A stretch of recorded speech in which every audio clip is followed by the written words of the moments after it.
Hello students, welcome again to our series of lessons in chemistry, year 9.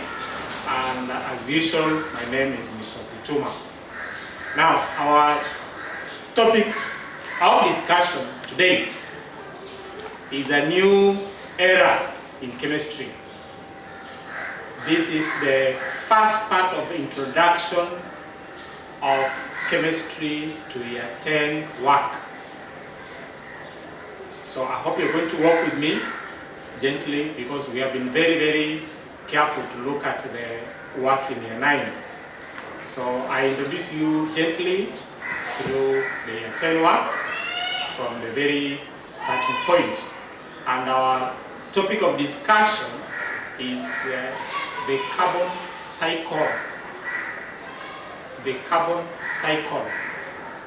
Now, when you talk about cycles, it's something that goes round and comes back to where it starts, implying that there are so many things that happen within our environment where chemical reactions or physical processes will take place, going through different stages. One of the things that is very important in chemistry is the recycling of the different elements. So today we're going to be starting the journey to discuss the recycling of carbon within our environment through the different stages. Now, at the end of the day, or the lesson, we should be in a position to explain the different ways that carbon is removed from the atmosphere and also is added to the atmosphere. Very careful there. We're going to be discussing the different ways that the carbon in the atmosphere is removed from the atmosphere, and then the same carbon is added to the atmosphere. When you talk of carbon being removed from the atmosphere and carbon being added to the atmosphere, it may not necessarily be carbon as an element. It can also be a compound of carbon, as long as it is a substance that contains carbon as an element. So how it can be added to the environment and how also it can be removed from the environment. Now, to start with, I mentioned about carbon. Maybe if you've forgotten about the periodic table, earlier studied, this is the 12th most common element that is found on the Earth. It is the 12th most common element found on the Earth.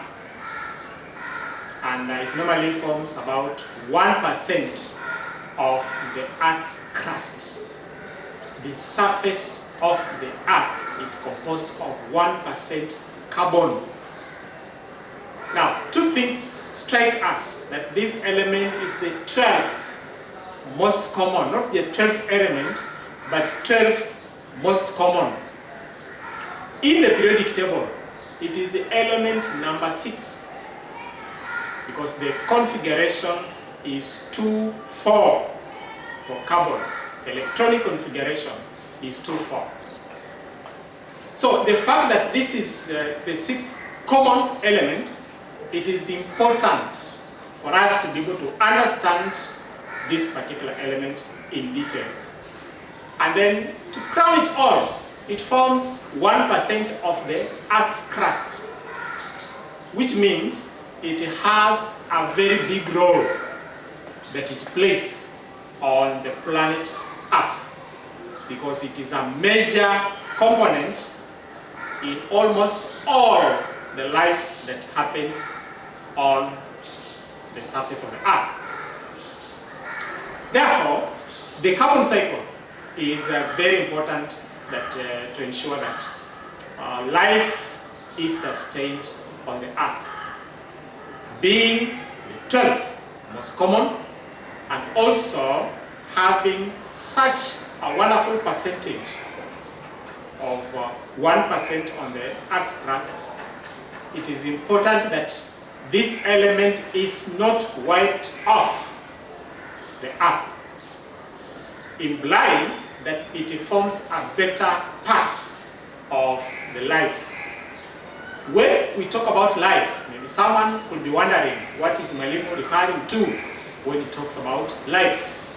When we talk about life, in this case, we are referring to living organisms. That is, plants and the animals. Now, what we are trying to say here is that plants have got carbon in their structures. We're going to be looking at how it comes out. Similarly, animals also have carbon in their body structures. So because this carbon forms a bigger component in the animal body and the plant body, it is important that its presence on the surface of the earth is sustained through what we call the carbon cycle. There must be a way that this carbon can be used up and also can be returned back to the surface of the earth. Now, the major source of carbon in the carbon cycle, the main source of the carbon cycle is the atmospheric carbon dioxide. Atmospheric carbon dioxide.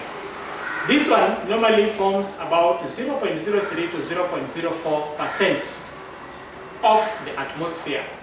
That means when you take 100% of the atmosphere, then you are going to find 0.03 to 0.04% carbon dioxide or carbon dioxide. So that being the case, it means that this carbon dioxide must not disappear from the earth, because it is the source of the carbon that we normally have. Now, this is going to come out clearly. We are going to be able to see how the carbon dioxide influences the life of the plants and the animals. How it becomes very important for this gas to be sustained in the atmosphere, because its presence there is a surety that life is still intact. Now, the carbon cycle begins when the carbon dioxide from the atmosphere is taken up by the green plants for photosynthesis. There we go. We have the first step where the carbon dioxide from the atmosphere, and remember, this same carbon dioxide is the major source of carbon. So we are looking at a molecule of carbon dioxide containing the carbon that is required by all the life, all the animals, all the plants. And we're saying that this one is taken up by the green plants during photosynthesis. In our biology lessons, if you still recall, we talked about photosynthesis. And amongst the factors we did look at which make it possible, the requirements that make it possible for the process of photosynthesis to take place in biology, one of them was carbon dioxide. So, when these particular plants are taking up the carbon dioxide, there is the carbon inside the carbon dioxide that the plants are interested in. You can now see the reason why we say carbon is required in all the life, the plant life and the animal life. What does it mean? Remove the carbon dioxide from the atmosphere and the plants will not be able to carry out photosynthesis.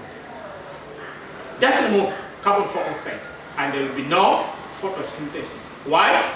The carbohydrates that are manufactured by the plants during photosynthesis have carbon. All of them, glucose, starch, all of them have got the carbon as an element, including the proteins and the fats. They also have got the carbon. It cuts across all of them. But the primary source is the carbon dioxide from the atmosphere. So we have seen the first part where we have carbon dioxide being removed from the atmosphere and then taken up by the plants for photosynthesis. Now this same carbon dioxide can also be removed from the atmosphere when it dissolves in the seawater.